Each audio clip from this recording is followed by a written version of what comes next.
नमस्कार विद्यार्थी आणि पालक मित्रांनो, तर या व्हिडिओमध्ये आपण माहिती घेणार आहोत नीट ऍप्लिकेशन फॉर्म फिलअप करण्यासाठी आपल्याला कुठल्या गोष्टी इम्पॉर्टंट आहेत या सर्व गोष्टीची आपण माहिती घेणार आहोत। आणि हे माहिती घेत असताना लक्षात घ्या, आपली नीटची एक्झाम 5 मेला आहे। तर 5 मेला एक्झाम आहे आणि या ठिकाणी आपले 9 फेब्रुवारी पासून 9 मार्च टोटली 1 मंथ आपल्याला या ठिकाणी ड्युरेशन दिलेलं आहे आणि हा ड्युरेशन थोडासा आणखी एक्सटेंड सुद्धा होऊ शकतो। पण त्या अगोदर सर्वात महत्त्वाची गोष्ट आहे, विद्यार्थी ज्यावेळेस फॉर्म भरत असतात त्या ठिकाणी नीट ऍप्लिकेशन साठी ऑफिशियल वेबसाईट कुठली आहे हे माहिती असणं गरजेचं आहे। हा पॉइंट का लिहिलाय गुगलवर इझी मध्ये तुम्ही सर्च केलात तरी तुम्हाला सापडून जाते, पण बऱ्याच विद्यार्थ्यांना लास्ट इयरच्या वेबसाईटवरती चेक करतात, त्यामुळे अपडेटेड वेबसाईट कुठली आहे याबद्दल माहिती देणार आहे। यानंतर रिक्वायर्ड डॉक्युमेंट्स काय लागणार आहेत त्याबद्दल सुद्धा या ठिकाणी या व्हिडिओमध्ये इन्फॉर्मेशन मिळून जाईल। आणि नंतर नीट ऍप्लिकेशन फॉर्म भरत असताना त्याची रिक्वायर्ड फीस काय असणार आहे कॅटेगरी वाईज याबद्दल सुद्धा माहिती आपण या व्हिडिओमध्ये घेणार आहोत। यासोबतच इलिजिबिलिटी क्रायटेरिया, आता फॉर्म भरताना काही इलिजिबिलिटी क्रायटेरिया असू शकतो का, किंवा नीटचा फॉर्म भरल्यानंतर पुढील काही प्रोसेससाठी आपल्याला काय इलिजिबिलिटी क्रायटेरिया असू शकतो याबद्दल आपण इन डिटेल या ठिकाणी इन्फॉर्मेशन देणार आहोत। आणि विद्यार्थ्यांना एक महत्त्वाची इन्फॉर्मेशन देऊ इच्छितो मी की दरवर्षी आपण जी काही मेडिकल काउन्सिलिंग प्रोसेस आहे हे नीट ऍप्लिकेशन फॉर्म पासून जोपर्यंत विद्यार्थ्याची पूर्ण काउन्सिलिंग प्रवेश प्रक्रिया कंप्लीट होत नाहीये तोपर्यंतची सर्व इन्फॉर्मेशन आपण आपल्या युट्यूब चॅनलवरती प्रोव्हाइड करत असतो। गेले आपण 5 ते 6 वर्षापासून युट्यूबद्वारे माहिती देतो आणि 10 वर्षापासून या ठिकाणी आपण काउन्सिलिंग प्रोसेस या ठिकाणी विद्यार्थ्याची कंडक्ट करत असतो की जेणेकरून विद्यार्थ्याला जीही काही आपली प्रवेश प्रक्रिया आहे या प्रवेश प्रक्रियेमध्ये अचूक माहिती मिळावी, त्यासोबतच या ठिकाणी कमी मार्क्स असताना सुद्धा चांगल्यातलं चांगलं कॉलेज कसे मिळवता येईल याबद्दल आपण संपूर्ण इन्फॉर्मेशन देत आहोत। ज्या विद्यार्थ्यांना आपल्या ऑफिसकडे पेड काउन्सिलिंगला जॉईन करणं पॉसिबल आहे असे विद्यार्थी जॉईन करतात, ज्या विद्यार्थ्यांना पॉसिबल नाहीये असे विद्यार्थी या ठिकाणी म्हणजे युट्यूब माध्यमातून आम्ही या विद्यार्थ्याला इन्फॉर्मेशन जेवढी पॉसिबल आहे तेवढी आम्ही या ठिकाणी शेअर करण्याचा दरवर्षी प्रयत्न करतो। कारण बऱ्याच वेळेस पाहण्यात आले की काही गोष्टी इन्फॉर्मेशन अभावी विद्यार्थ्याला चांगले मार्क्स असून सुद्धा या ठिकाणी लॉस होतात। तर एकच मोटिव्ह आहे या व्हिडिओचा किंवा या आपल्या चॅनलचा की इन्फॉर्मेशन अभावी कुठल्या विद्यार्थ्याचा या ठिकाणी लॉस होऊ नये, मग तो या ठिकाणी पेड मध्ये असेल अथवा या ठिकाणी आपल्याकडे नॉट पेड मध्ये असेल तर आपल्याला या ठिकाणी मॅटर करत नाहीये। आणि दुसरी गोष्ट आहे, ज्या विद्यार्थ्यांना पेड काउन्सिलिंग जॉईन करायचे आहे असे विद्यार्थी लातूर आणि पुणे मी ऍड्रेसेस डिस्क्रिप्शन मध्ये देईल, या ठिकाणी आपण जॉईन करू शकतात। त्यासोबतच या ठिकाणी दुसरी गोष्ट आहे, आपले युट्यूब ऍज वेल ऍज टेलिग्राम ऍज वेल ऍज व्हॉट्सअप, म्हणजे व्हॉट्सअपवरती आपण जे काही मेडिकल रिलेटेड डेली अपडेट्स असणार आहेत या सर्व गोष्टीची लिंक मी तुम्हाला डिस्क्रिप्शन मध्ये दिलेली आहे। ज्याही विद्यार्थ्यांना रेग्युलर अपडेट्स म्हणा किंवा लेटेस्ट इन्फॉर्मेशन हवेत मेडिकल प्रवेश प्रक्रियेसंदर्भात तर असे विद्यार्थी या ठिकाणी लिंक जॉईन करू शकतात। Interested, not compulsory, just interested, ठीक आहे। तर यानंतर आपण मेन जो आपला टॉपिक आहे व्हिडिओचा याकडे वळूयात।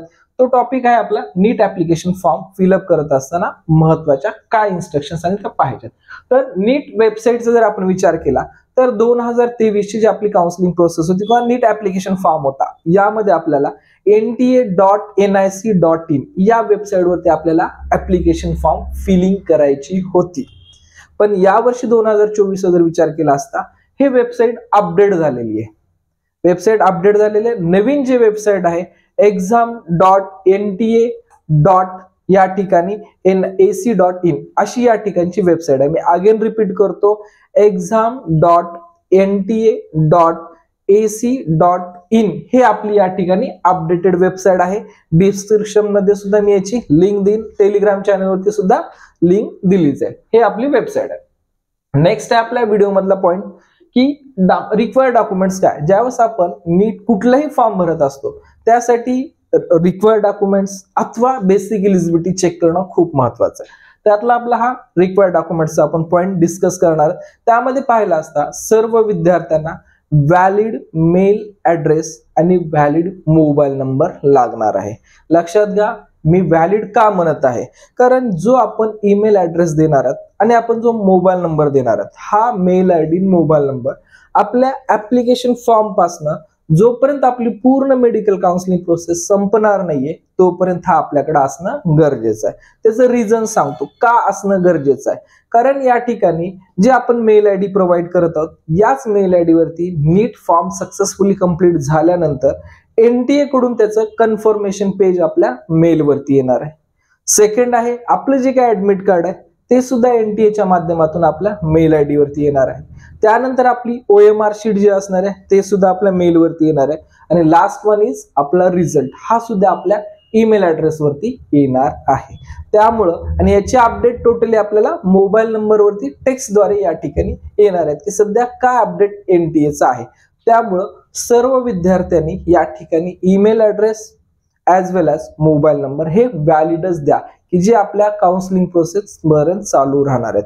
जर आपण central counselling like that AIIMS, JIPMER, AFMC किंवा 50% ऑल इंडिया काउन्सिलिंग साठी जर पार्टिसिपेट करत असाल लाईक दॅट ते MBBS असेल किंवा आयुष काउन्सिलिंग असेल, या दोन्ही काउन्सिलिंग साठी जर आपला ID ओपन करायचा असेल तर आपल्याला या ठिकाणी आपला मेल आयडी वरती OTP येतो किंवा मोबाईल वरती OTP येतो. या दोन्ही पैकी एका OTP शिवाय आपण पुढच्या काउन्सिलिंग मध्ये पार्टिसिपेट करू शकत नाहीत. हे खूप महत्वाचा पॉइंट आहे की व्हॅलिड मोबाईल नंबर आणि ईमेल ऍड्रेस का द्यायचा आहे. जर विद्यार्थ्याला एम्स, जिपमार, AFMC किंवा 15% ऑल इंडिया काउन्सिलिंग साठी किंवा डीम्ड युनिव्हर्सिटीसाठी पार्टिसिपेट करायचं असेल तर या ठिकाणी आपल्याला मेल OTP किंवा मोबाईल OTP शिवाय आपला पुढचा फॉर्म सुद्धा काउन्सिलिंगचा ओपन होत नसतो. त्यामुळे या ठिकाणी देणारे मोबाईल नंबर आणि मेल आयडी हे खूप इम्पॉर्टंट असणार आहे.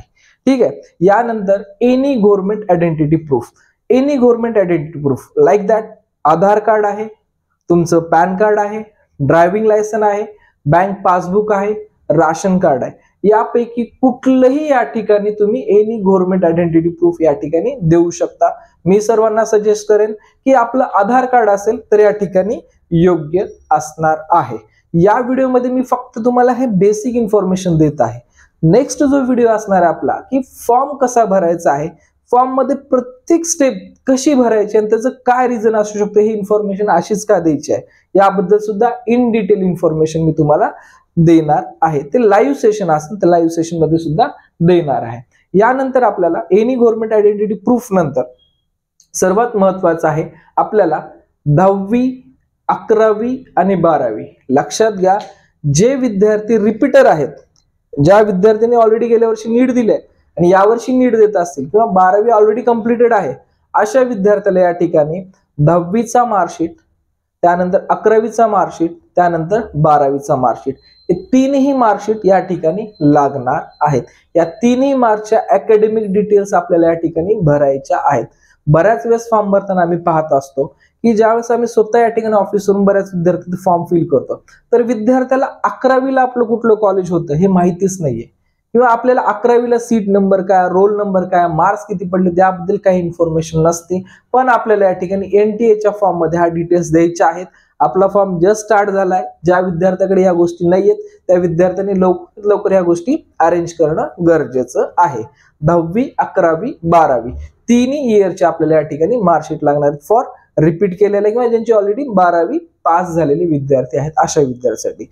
जे विद्यार्थी याच वर्षी फर्स्ट टाइम नीट देत आहेत या पहिल्यांदाच या ठिकाणी बोर्ड एक्झाम दिल्यानंतर नीटला अपियर म्हणजे हे या ठिकाणी अपियर राहणार आहेत अशा विद्यार्थ्यांना 10वी आणि 11वी हे दोनच मार्कशीट लागते. या विद्यार्थ्याला 12वी मार्कशीटची काही आवश्यकता नाहीये. जे विद्यार्थी फ्रेश आहेत या विद्यार्थ्यांना काय 10वी आणि 11वी या दोनच या ठिकाणी मार्कशीट लागणार आहेत. याच्यानंतर पाहिलं असतं महत्वाचं डॉक्युमेंट्स आपला पासपोर्ट साईज फोटो आणि pass card size photo. Passport size आपला हा लहान फोटो असणार आहे आणि पास कार्ड साईज फोटो हा आपला मोठा फोटो असणार आहे. पास कार्ड साईज फोटो हा 4x6 या रेंज मध्ये आपल्याला किंवा या ह्याच्यामध्ये आपल्याला मिळत असतो. तर आपल्याला हे दोन्ही फोटो लागणार आहेत आणि या दोन्ही फोटोचे इन्स्ट्रक्शन्स काय आहेत की या फोटोमध्ये आपण जे फोटो काढतो ह्याचे फोटोचं बॅकग्राऊंड हे व्हाईट पाहिजे, व्हाईट बॅकग्राऊंड पाहिजे. आपले 2 डोळे, आपले 2 कान त्या फोटोमध्ये दिसायला पाहिजे. हे फोटोचं बेसिक इन्स्ट्रक्शन यामध्ये असणार आहे. यासोबतच आपल्याला आपण जो फोटो काढत आहे या फोटोमध्ये आपल्याला आपलं पूर्ण नाव आणि ज्या दिवशी फोटो काढला त्या दिवशीची या ठिकाणी डेट्स असायला पाहिजे. तर यामध्ये महत्वाचा पॉईंट सांगायचं झालं तर विद्यार्थ्यांनी या ठिकाणी जे फोटो काढत आहात आपण, हा फोटो करंट फोटो काढा, कारण तेच फोटो आपल्याला ऍप्लिकेशन फॉर्म, ऍडमिट कार्ड आणि पुढील प्रोसेससाठी तोच फोटो येणार आहे. त्यामुळे न्यू फोटो काढला तरी या ठिकाणी हरकत नाहीये. जे तुम्हाला दोन्ही फोटो बद्दल माहिती दिली. यानंतर रिक्वायर्ड डॉक्युमेंट्स मध्येच आपल्याला आपली जे काही साईन आहे हे साईन सुद्धा लागणार आहे. आणि मी तुम्हाला प्रत्येक गोष्ट एवढी एक्सप्लेन का करत आहे, कारण विद्यार्थ्यांना फॉर्म भरताना इझी असतो, पण पुढील काही गोष्टीच्या अडचणी येतात. ह्या अडचणी येऊ नये या अनुषंगाने मी तुम्हाला इन डिटेल इन्फॉर्मेशन देत आहे. सिग्नेचर बाबत पण तशीच इन्फॉर्मेशन आहे. सिग्नेचर करत असताना आपण जे आपल्या ऍप्लिकेशन फॉर्म मध्ये सिग्नेचर करणार आहोत हे सिग्नेचर आपल्याला ऍडमिट कार्ड ॲज वेल एज एक्झामिनेशन हॉलमध्ये आपल्याला अटेंडन्स शीट वरती करायची आहे. त्यामुळे आपली एकच साईन या ठिकाणी फिक्स ठेवा आणि तेच साईन आपल्याला कंटिन्यू करावं लागेल. साईन मिसमॅच करू नका, याच्यामध्ये आपला वेळ एक्झामिनेशन सेंटरमध्ये वाया जाऊ शकतो. हे खूप महत्वाचं आहे. यासोबतच आपल्याला thumb impressions like that thumb impression left and right hand thumb impressions आपल्याला द्यायचे आहेत.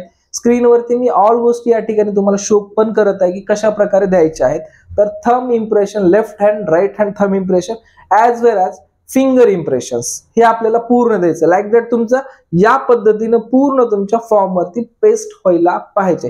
त्यामध्ये तुमचे थंब इम्प्रेशन फक्त इथून नसावे, लक्षात घ्या, इथून नसावे.